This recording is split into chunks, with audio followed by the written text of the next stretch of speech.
Overtraining is a misunderstood concept. In fact, what we often call overtraining is not overtraining at all.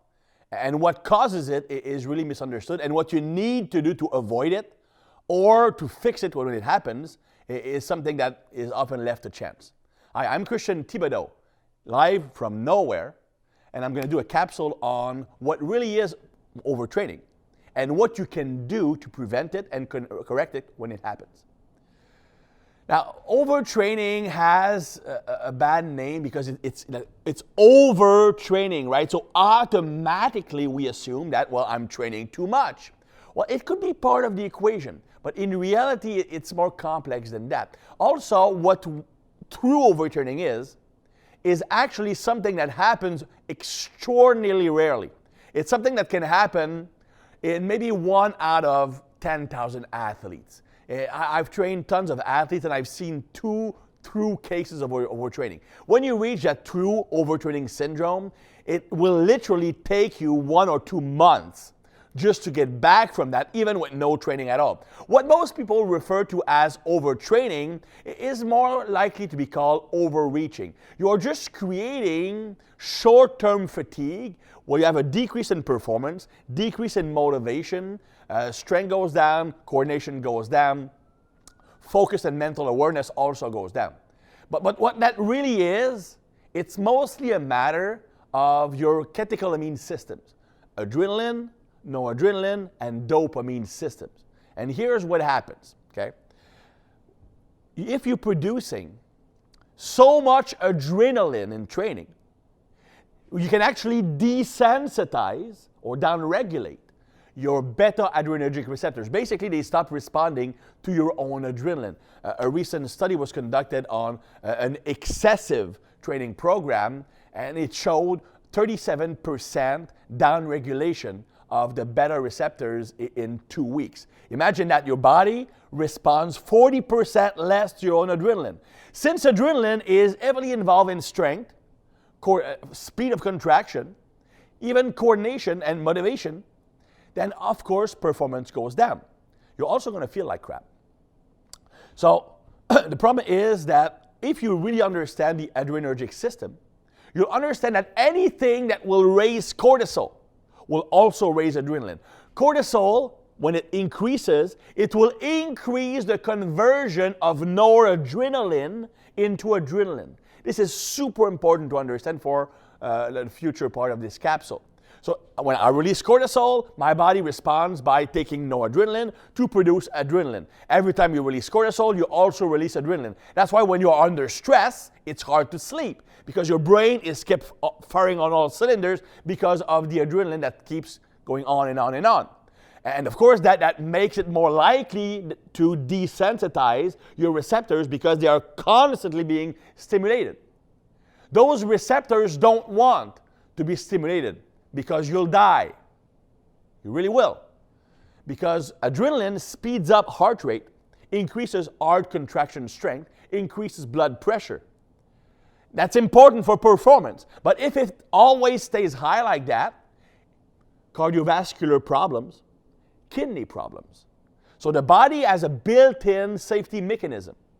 Well, you have the alpha beta receptors that can protect you, but also that if the beta-adrenergic receptors are overly stimulated, they will downregulate really quickly to avoid staying stimulated all the time.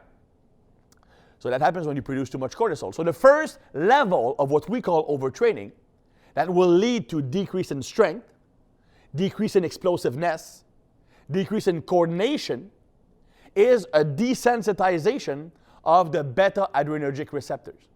Your cardiovascular performance will also decrease because your heart also doesn't respond as well. Normally, there are not many behavioral changes when that happens. It happens when you reach level 2. Remember that adrenaline is made from noradrenaline.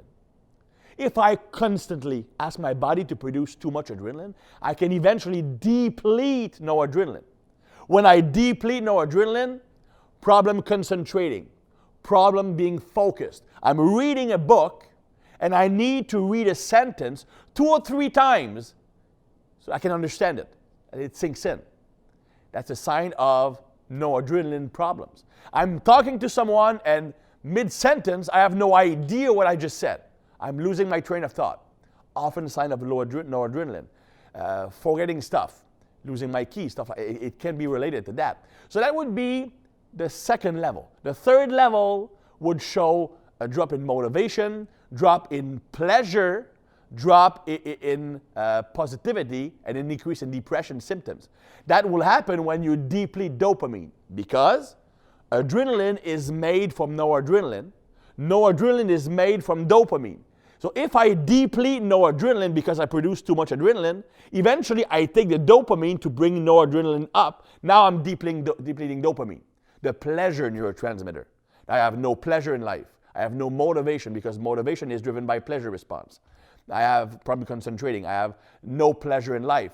Life sucks. I'm depressed. So these are the symptoms of what we call overtraining, and it's a step-by-step process. Okay? Now, the common theme here, overtraining, or what we call overtraining, is caused by excess adrenaline production. Yes, the noradrenaline depletion, dopamine depletion occurs, but these are actually caused by producing too much adrenaline. And what causes that high adrenaline response? High cortisol.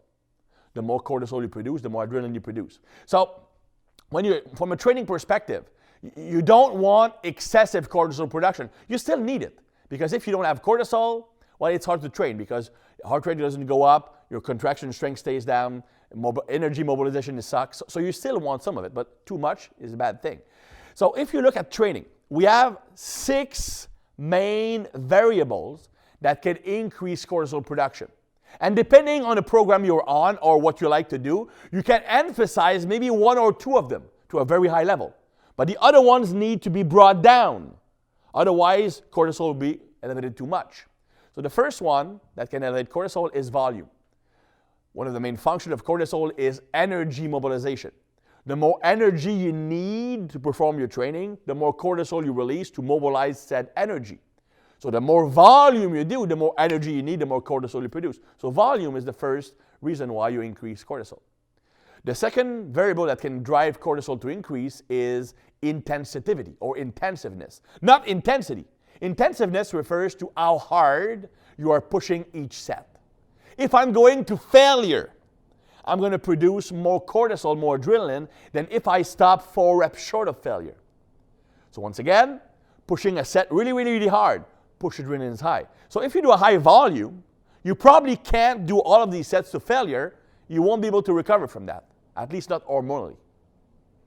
Third variable, psychological stress. The more you are intimidated by a task or you're nervous about a task, the more cortisol you produce, the more adrenaline you produce. That's because, well, I'm about to squat a 1 RM. I've never lifted that weight before. I get anxious. I'm not sure I can make it. So I'm pacing back and forth. I'm thinking about, I'm getting myself into the zone, right? And the body senses that something dangerous is about to happen. And it increases cortisol and adrenaline to mobilize all the resources to fight that tiger. And you squat the bar, boom, super easy, because the adrenaline gave you a boost, right? But that psychological stress does come with the price of increasing adrenaline and cortisol quite a bit. Same thing if you do a CrossFit WOD, and you just looking at it scares you a little. And it will also create a psychological stress, increasing cortisol and adrenaline.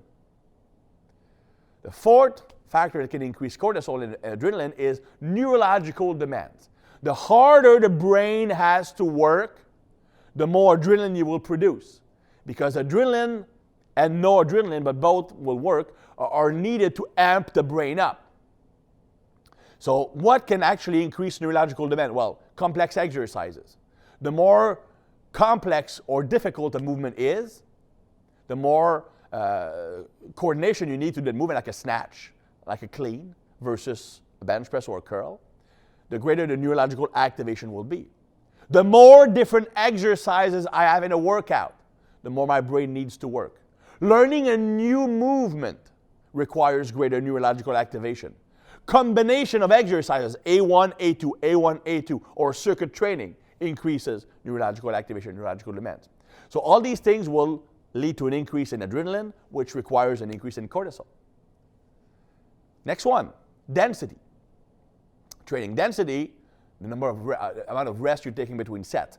The shorter the rest intervals are, the higher your adrenaline will be and the higher the cortisol is. Long rest intervals allow you to rest. And last element, competitiveness. If you are competing with someone or doing a competition, you also jack up adrenaline levels. Because I'm competing against that tiger. So I need to pull all my resources and be in fighting mode. I need to win. That also increases adrenaline. So any of these 6 variables can increase cortisol. And you can increase maybe 2 of them to a very high level, but when that happens, you need to decrease the other ones. And you need to understand which variable will have the greatest training effect and which one I can decrease without losing some strength. And that's going to be dependent on the individual. Okay? Now, as far as overtraining, how to avoid it, well, make sure you don't have more than 2 of these variables fairly high at the same time. And the higher one is, the lower the other ones needs to be. And when you get to that state, you might need a deload. You might need a deload before you have symptoms of overtraining. Preemptive strike. When you want to deload as a preventive measure, you only need to lower one variable, normally the highest one. So if I'm doing lots of volume, I will deload for a week by decreasing volume by 50%. If I'm a heavy lifter, I might decrease the weight for 1 week. If I'm someone who push all my sets to death, I will leave 2 or 3 reps in a tank. So I'm deloading by decreasing the higher variable in my program. If I'm showing symptoms of level 1 fatigue, decrease in performance, loss of coordination, decrease in speed, I might need to lower 2 variables. I need a greater cortisol decrease. If I have symptoms of level 2 fatigue, loss of concentration and focus, I might need to decrease 3 variables.